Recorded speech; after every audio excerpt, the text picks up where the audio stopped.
Hey everybody, it's Sabrina and I'm back here with another video. Before we get started, please don't forget to like the video. If you're not already subscribed, please subscribe to the channel and like it, share it, comment, let me know your thoughts, and let's get into it.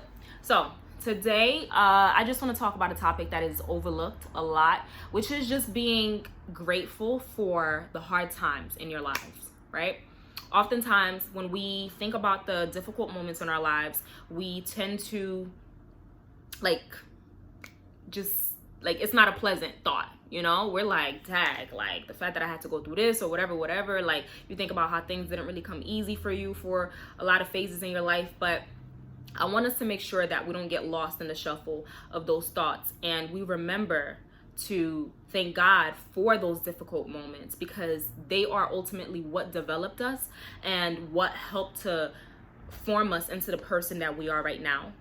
Because they build your character, they build your tenacity, your strength, your courage, your discipline, your self-control, all of that. If you can think back to some of the experiences, and when I say difficult experiences, please don't overanalyze it and think that it has to be something very big and drastic that happened to you. It can be small things, from maybe I'm gonna give you guys some examples. Maybe growing up, you saw how a lot of other kids were able to get into fights at school and come back and whatever, it's all the same. But some of us, especially those of us that grew up in Caribbean households, my household in particular, we had to take some L's when it came to the feuds with other classmates and other schoolmates, because we know that, okay, if we interact in this feud, or if we add fuel to that fire, it's only going to lead to one thing, which is a fight. And we can't afford to get into a fight in school. Our parents was not having it. So it's like, if you gonna go and get yourself into a fight at school, you better prepare yourself for 2 or 3 fights. The one that you encounter at school, and then the 1 or 2 that you get when you come home. Because you might get beat by both parents, or just one, depending on whatever parents you got. So it's like, you ask yourself, is it really worth it? It makes you really question a lot of moves before you make them. And so while you're looking back at some of your other friends or classmates or schoolmates, and you're like, dag, I really wish I could just punch this person in the face, or just engage in this, blah blah blah blah, whatever, you understand that you can't, because you just can't. Your parents are not having it. And so, but fast forward into your adulthood, you're looking back at those moments and you're like, you know what? I didn't appreciate them then, but I definitely appreciate them now, those lessons, those moments, because as an adult now, I don't want to look back at my life and be able to count all the different fights, or not be able to count all the different fights that I got into in school. If I entertained every single, person that was trying to start with me or that had beef with me, it's like, I would never have any peace. So now in my adulthood, I'm able to have a lot more self-control. When my boss says something crazy to me, or when a coworker acts out of pocket towards me, my first reaction isn't to throw hands, or isn't to curse them out and get myself in trouble. I think before I react. And a lot of that I can attribute to the way that I was raised, where fighting in school was not tolerable at all in my household, at all.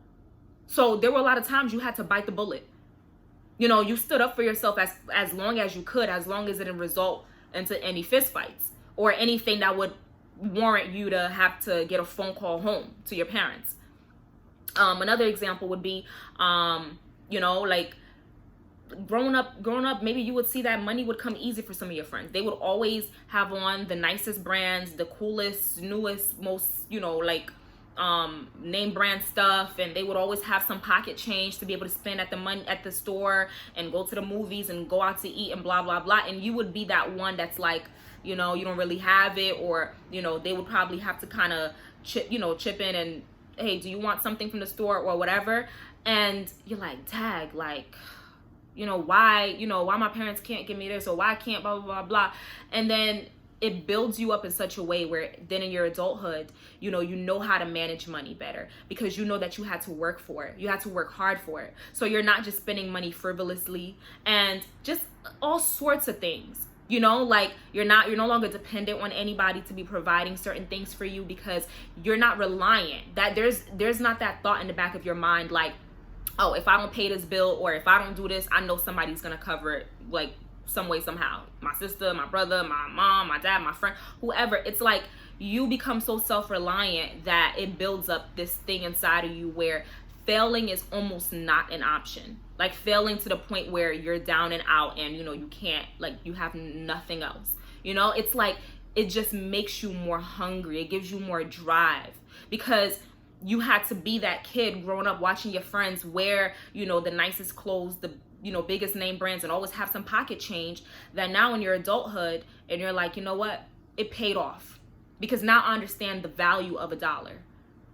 So, you know, those are just a few examples, and I can go on, you know, like, but the point is, oftentimes when, you know, things are too easily given to you, or when things come too easy for you, it doesn't really build up enough of your character to be able to hold you through.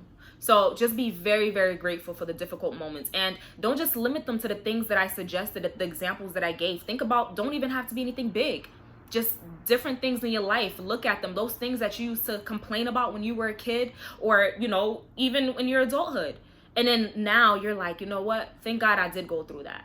Thankfully, I did have to work my butt off and walk to, you know, to school all the time, because now that I have my first job, I don't mind walking there in the snow, in the rain, because I'm used to it from having to walk to school. I didn't have the luxury of getting picked up and dropped off to school every single day.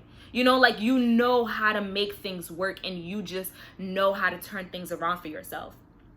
And when we think about abusive relationships, that is one of the number one reasons. There are wide variety of reasons why someone stays in an abusive relationship, but I think that ultimately it comes down to this main point: the fact that they are too comfortable.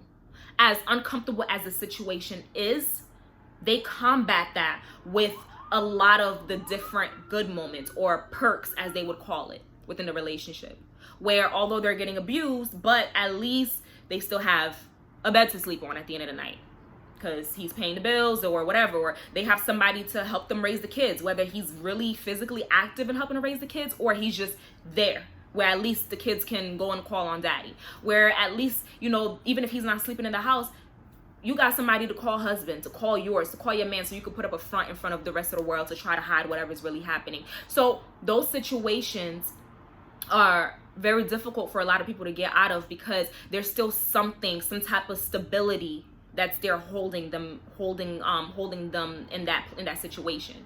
So they're really not down to nothing, because they still have a person to call theirs. They still have a house to live in. They still have, you know, somebody, like, it's just, they still holding on to that little false hope, that little something. And that's usually why it is so difficult for someone to get out of a very tough situation. We can apply that same tactic into, that same idea into everything else in life, right? Because if you're a little bit too comfortable where you are, or if you're not being challenged enough, you know, there's certain situations you got to really look at your life and be like, I could do better. Like, I really could do better. So I should be in a better place than I am right now. And you really just got to get out of your comfort zone. If you've been lingering on something for too long, just start planning to make moves about it. Like, just wanting better for yourself, or just wanting to do something is not enough. So really just got to hone in and figure out what steps you need to make. What steps you need to take to be able to achieve certain things in life. That's all I got for you guys today. I hope that this video resonated with you guys some way, shape, or form. Please let me know your thoughts. If you agree, if you disagree, if you have anything to add. And yeah, let me know. Bye.